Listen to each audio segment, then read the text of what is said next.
River of Doubt, Chapter 4, On the Open Sea. On the morning of October 4th, 1913, the day he was to set sail for South America, Roosevelt arrived at Pier 8 in Brooklyn, New York.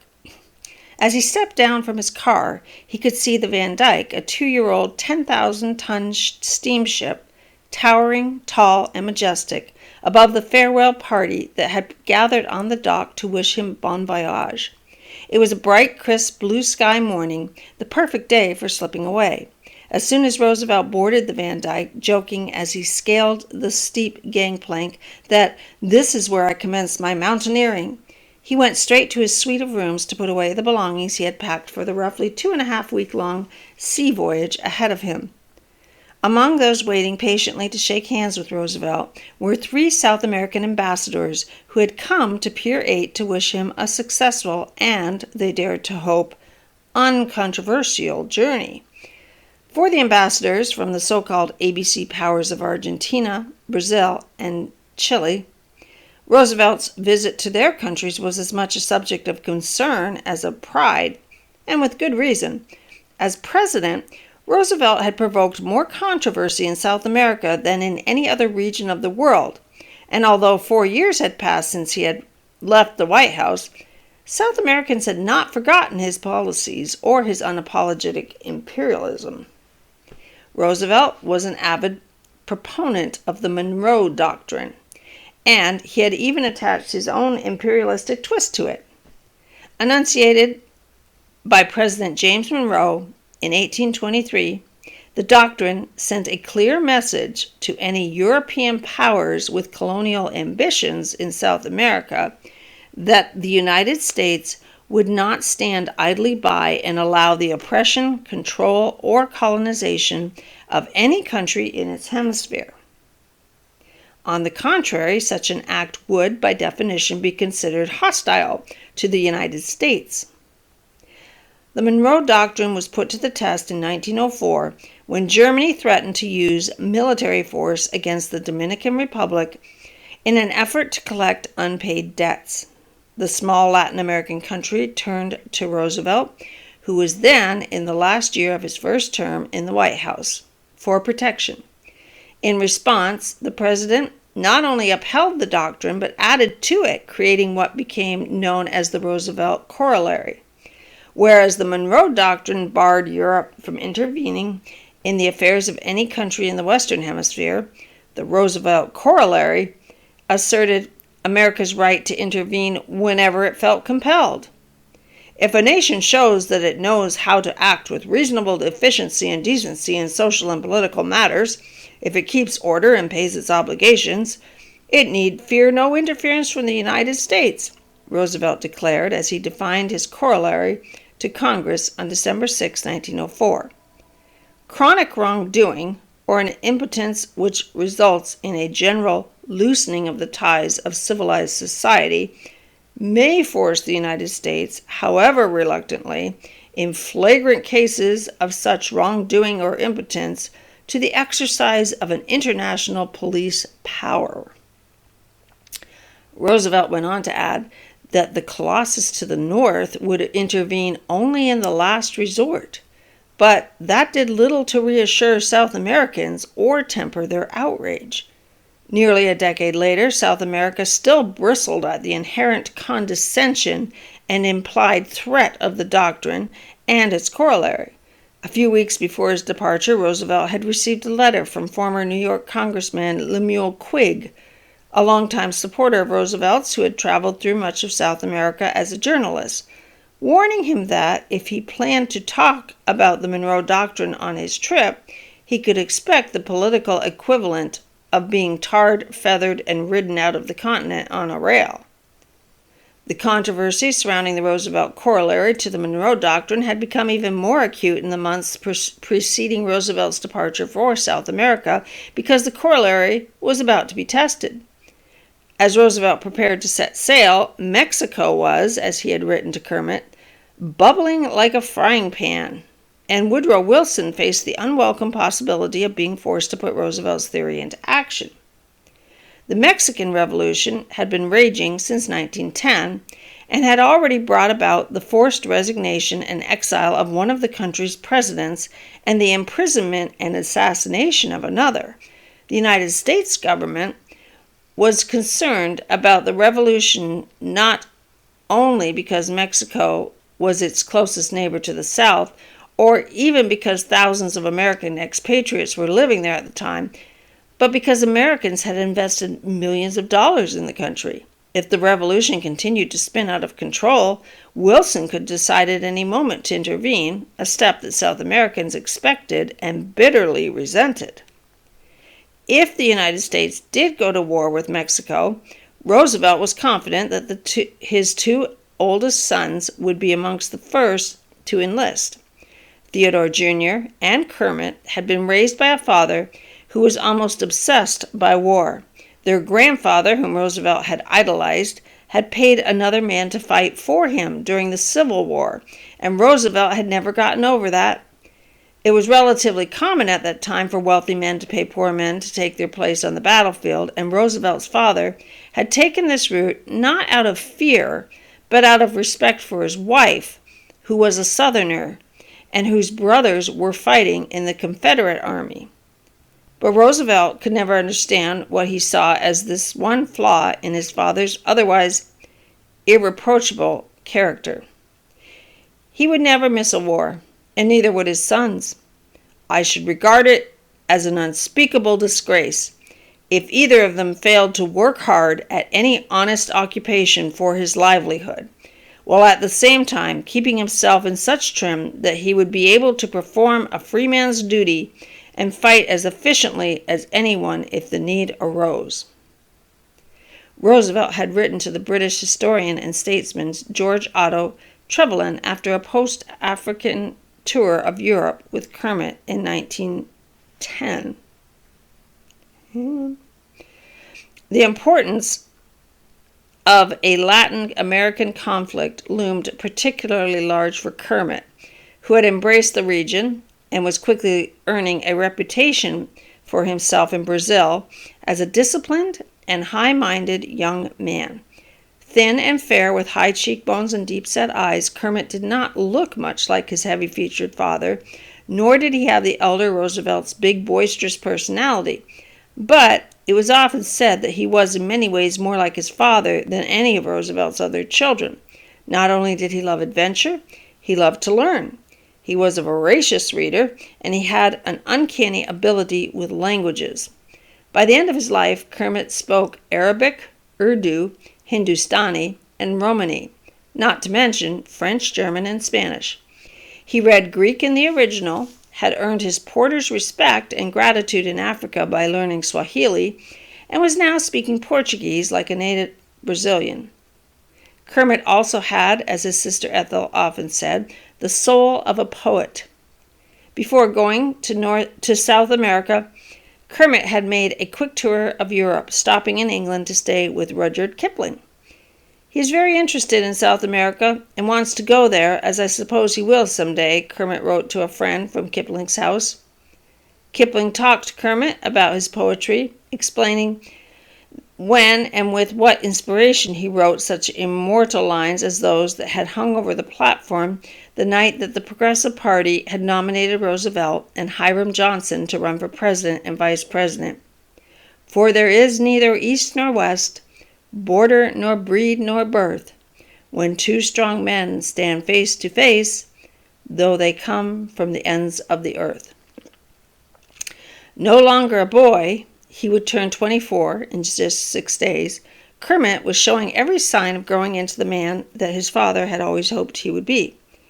He had not only carved out a life for himself under tough circumstances in Brazil, but he was earning his own way and was steadily establishing his independence. Concerned that his son was getting down to such a very simple diet as a result of having no money at the end of the month, Roosevelt had resolved in April to send him $200 each quarter. By late July, however, Kermit was proudly tearing up his father's checks. "Unless things go very badly, I shan't need money unless I happen to marry. I'm now getting something more than a living wage and have about $350 in the bank," Kermit told his father. I wrote you that I had torn up the first check, and I have now torn up the second. Although Kermit's pay had improved since he had first arrived in Brazil, the conditions under which he was working had not. Not only did he suffer from recurring bouts of malaria, a disease that he had endured since childhood, having first succumbed to it in Washington, D.C. in the days before the swamps on which the Capitol was built had been drained, but he worked in remote, sparsely populated locations near Indians who had had little interaction with white men beyond occasional violent clashes. Kermit took the dangers in stride. In a letter he wrote home the previous fall, while he was working for the Brazil Railway Company, he had mentioned offhandedly that they had had 3 derailments in a single week. "Twice it was a big boxcar that went off, and once it was the engine," he wrote. "Only one of them amounted to anything, and there we very nearly killed our cook." A few weeks later, he mentioned that he did not think he would be able to do much hunting for a while, "for the Indians are up and have killed several engineers with their long arrows." Kermit was now building bridges in the Xingu Valley, a job that, if possible, was even more dangerous than the work he had done for the railroad. The Xingu Valley, which covers 195,000 square miles of northeast Brazil, had not been explored until 1884, and there were still far more native inhabitants in that stretch of the country than settlers. The job paid well, and it had the added benefit of pleasing and impressing Roosevelt. But it came at a cost. That summer, Kermit had nearly been killed when a bridge had collapsed while he was working on it, and he had fallen 35 feet into a dry, rocky ravine.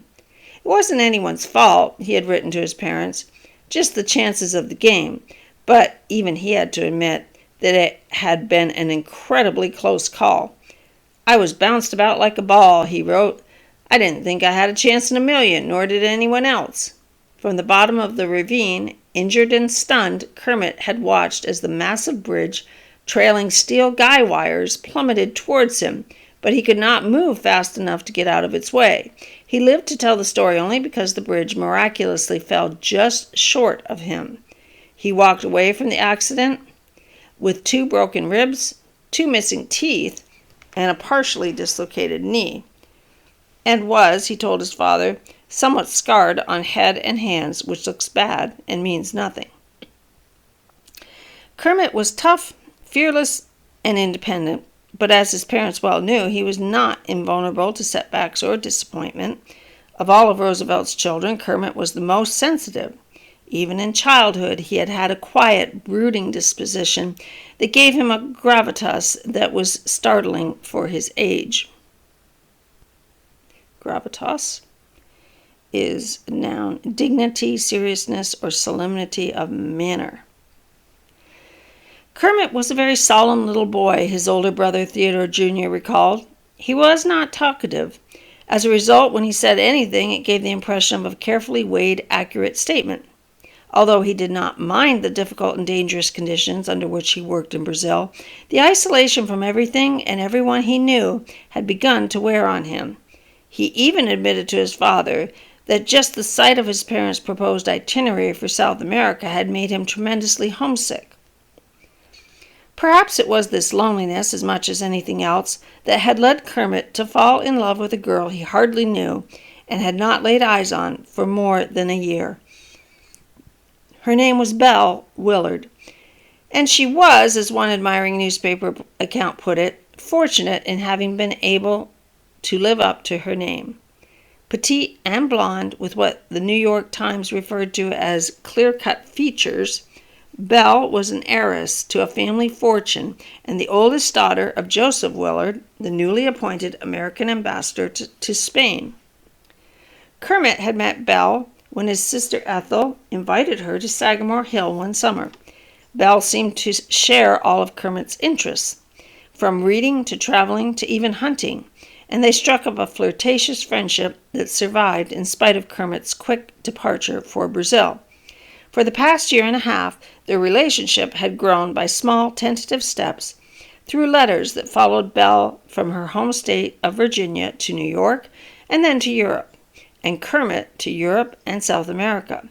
With each letter, the two young aristocrats grew warmer towards each other, more familiar, and more willing to show interest and even affection. Kermit enjoyed his gypsy life in Brazil, but he never forgot Belle.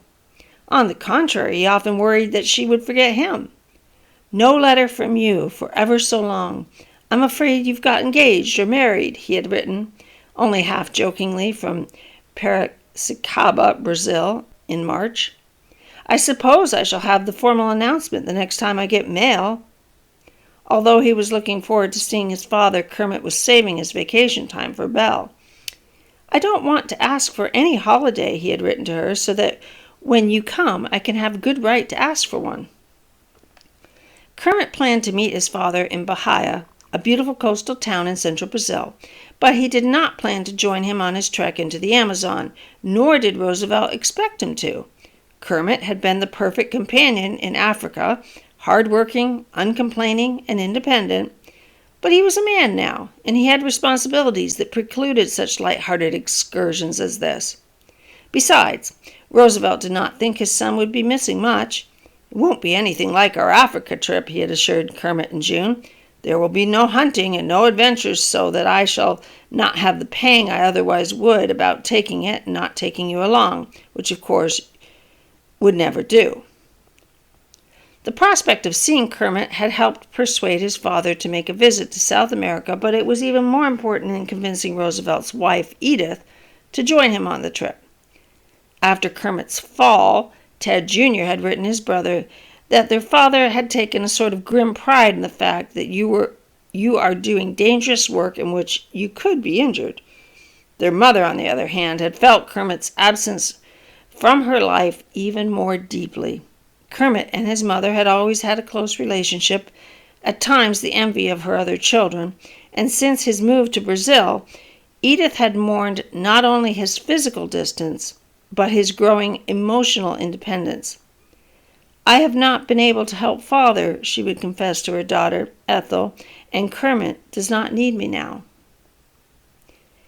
Edith, however, had decided to span those thousands of miles that separated her from her second son by accompanying her husband to South America. Although she would only stay for the first few months of Roosevelt's trip, she would be on the continent long enough to get a good long look at Kermit and judge for herself whether or not he was indeed all right again, as he had assured her from his hospital bed in Sao Paulo.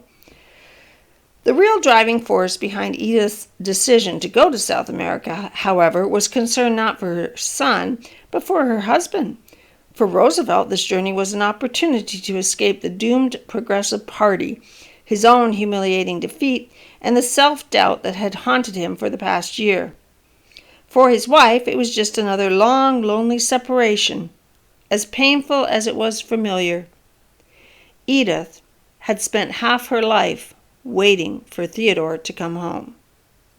From the battlefield, the campaign trail, hunting trips, and grand adventures. After the election, she had been hurt when he had decided to set sail once again, but she had not been surprised. "Father needs more scope," she had written to Ethel, "and since he can't be president, must go away from home to have it." Edith was also worried about Roosevelt's safety. He was no longer a young man, and he had driven his body too hard and for too long. Worse, he had become secretive. She complained that Theodore had maintained a sphinx-like silence about his expedition into the Amazon. If he thought that his reticence might spare her worry, he was wrong. "I can but hope that the wild part of his trip is being more systematically arranged than is apparent," she had written Kermit just a few weeks before they sailed. On board the Van Dyke, while Roosevelt fielded reporters' questions and attempted to calm the South American ambassador's fears, Father Zahm and Fiala desperately tried to tie up loose ends. It was only with much frantic telephoning and telegraphing that they got the last of the equipment and provisions on board and safely stored in the ship's hold. Roosevelt was getting nervous because it was nearly 1 p.m. and the time the Van Dyke was scheduled to set sail, and no one had seen George Cherry, the naturalist whom Frank Chapman had handpicked for the expedition. To add to the chaos, Father Zahm had decided at the 11th hour to hire another man, a Swiss handyman named Jacob Sigg. Although Zahm had first met Sigg only a short time earlier, he envisioned the handyman as a perfect jack-of-all-trades and, perhaps more important, as a capable personal assistant for the priest himself. These qualities, real or imagined, persuaded Zahm to overlook what even he himself acknowledged to be the handyman's checkered career. In offering his services, Sigg had told Zahm, who had no real ability to check out his story, that he had been the chief engineer of an electrical power plant, had operated steam engines, had served as a courier in Europe, mined for gold in the Andes, helped build a railroad in Bolivia, and incredibly been the interpreter for an Indian princess. He could also drive a motorboat and an automobile, still a relatively rare skill at that time. He could speak Spanish and Portuguese and shoot a gun. And with all these qualifications, Zahm wrote enthusiastically, he was brave and trustworthy, devoted and ready for any emergency, from extracting an ulcerated tooth and amputating a crushed finger to making an anchor for a disabled launch. He could hold his breath more than 3 minutes. Roosevelt's team was becoming larger and more eclectic with each passing hour, but he knew that it would be seriously and dangerously incomplete without George Cherry. At 1 p.m., the final gong sounded, warning anyone who was not a passenger to head quickly to shore or find himself steaming towards Barbados. Just as Roosevelt was beginning to think that his ornithologist was not going to make it, Cherry raced up the pier and bounded on board. Although he had had his colleagues' hearts in their throats, Cherry was casually but completely prepared for his 26th expedition to South America when the Van Dyke slipped its moorings and plowed through the muddy East River en route to the sea.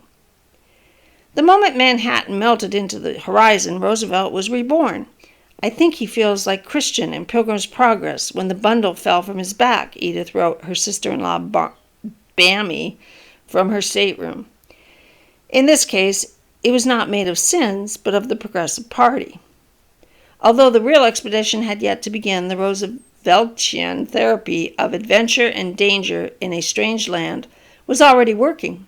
Roosevelt had put the Progressive Party and his failed campaign behind him, and his thoughts and energy were focused on achieving something significant, something important in the Amazon. "If we have reasonably good luck, we shall accomplish something worth accomplishing," he wrote to his daughter Ethel, "but of course there's enough chance in it to make me reluctant to prophesy."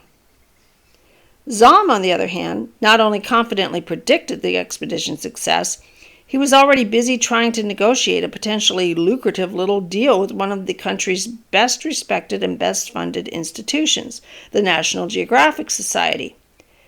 Ask Gilbert Grosvenor, the editor-in-chief of National Geographic magazine, if he would like a series of first-class photographs with a suitable description of the heart of South America, he instructed his brother Albert. They will be the best and rarest ever taken and will possess a special value for his magazine. Try diplomatically to learn what he would give for a good illustrated article with absolutely new and unique photographs. But do not let him know that I have written you about the matter. Act as if you were doing it spontaneously and in his interest. In her suite on the Van Dyke's B deck, which had been reserved for the Roosevelt's private use, Edith pursued rest and relaxation. Most days she did not even get dressed until the afternoon, when she would pull on long white gloves and a veil and sit on the ship's deck to listen to her cousin Margaret Roosevelt, who had volunteered to accompany her to South America, read aloud. Margaret, the daughter of Theodore's cousin Emmeline, was a vibrant young woman who radiated health and enthusiasm. 25 years old, she was an athlete, equally skilled at golf, tennis, and riding, and she loved adventure. Lately, she had become one of Edith's favorite companions. Theodore also approved of Margaret and was prepared to let his young cousin and his wife have an adventure of their own. "Margaret has proved a delightful companion," he wrote to Ethel. "I am now quite at ease about having Mother and her go up the west coast from Chile together." Margaret and Edith had planned to make a trip to Panama after Roosevelt set off for the Brazilian interior. Margaret was looking forward to it, but there were plenty of distractions on board the Van Dyke to keep her amused until they reached South America, including the flattering attentions of a fellow passenger, a man named Henry Hunt. The men of the Roosevelt South American Scientific Expedition, newly christened during a last-minute meeting at the Harvard Club in New York City, spent most of their time thinking about and planning for the Amazon. Fiala could usually be found hunched over his sextant and theodolite, examining the surveying tools he had used 10 years earlier in the Arctic. A sextant is used for prospecting, surveying. A theodolite is a surveying instrument as well. It has a rotating telescope for measuring horizontal and vertical angles. We don't need to memorize that. Cherry busied himself with his collecting equipment, and Frank Harper studied his new Kodak camera, an invention that was fast becoming a national craze, which he had brought for the trip. 6 days out of New York, the Van Dyke picked up the young naturalist Leo Miller in Barbados. It was too early to tell what kind of camp companion he would be, but Roosevelt liked what he saw in Miller and in all of his men. "I am pleased with the entire personnel of the trip," he wrote to Chapman. "Evidently Cherry and Miller will more than justify your choice of them." Roosevelt's men were equally pleased with their commander. Most of them had known Roosevelt only as a remote and exalted president of the United States, but he soon put them at ease with his tales of hunting grizzlies and stalking lions and his sincere interest in their own lives. The colonel's friendly interest in each member of the party and his almost boyish enthusiasm for the project in hand won our confidence and loyalty at the outset, Cherry wrote. During the voyage to sun-soaked Bahia, the day-to-day routine of eating, reading, and sleeping gave way to more unusual activities. One particularly rowdy event was a pillow fight between two men straddling a spar laid across a tank of water. The match was a great spectator sport, but it rarely ended in a decisive victory. The combatants were not allowed to lock their feet beneath the pole, so both men usually ended up pitching headfirst into the tank. There was also a tug-of-war contest in which Cherry reported Roosevelt's 220 pounds of avoirdupois were the deciding factors. Avoirdupois? Well, we don't know what that means because it's not telling me. Avoir is to have in French. And then at night, there was dancing. One evening after dinner, even the former president made his way onto the floor. Arms crossed and legs flying, he danced a rousing hornpipe in true sailor fashion, Cherry recalled, and brought down the house. While Roosevelt set his cares aside and enjoyed himself for the first time in a long time on the Van Dyke, his son Kermit sat alone, brooding in his cabin aboard the SS Voltaire, which was carrying him northward to Bahia. He was looking forward to seeing his parents again, but his mind was somewhere else entirely. The longer he had remained in Brazil, and the more lonely and isolated he had become, the more perfect Belle Willard had seemed. Finally, Kermit had come to the conclusion that he simply could not live without her. His heart bursting, he picked up a piece of the ship's stationery and sat down to write the most important letter of his life. Dear Belle, I've been thinking about this letter for a very long time, and have thought that I had no right to send it. But fools rush in where angels fear to tread. And I suppose that's what I'm doing, for I don't think that I have any right to write. But Belle, I love you so very much, and want you to marry me. Belle, I couldn't go on writing to you and not tell you, for I do love you so very much, and though I know how very unworthy I am of you, I can't help writing you this. Oh, I would give anything to be able to go over and see you and tell you this, but I've got my way to make in this world, and I couldn't ask you unless I had work which looked as if I could make it. And I couldn't keep my position here if I just went away with no explanation. I would do anything in the world for you, Belle. leave anything or go anywhere if I felt you wanted me to, but you wouldn't have wanted me to do that, for I must try to prove myself in some way worthy of you, no matter in how small a way. But oh, Belle, if we could go anywhere and succeed. I know that. Please forgive me if this is all wrong to you, and I should never have spoken. But it was more than I could do not to write, for I love you so, that all the time that you were so far away just seems so much time when I'm not living, but perhaps might be. It's so very hard to put this in writing, and you must read a lot that I have not written and would never know how to write. I've wished and prayed so much that you might love me, and perhaps you might, though I can't seem to believe that you could. Good night, Belle, and please forgive me if I'm doing wrongly. Kermit. Great letter.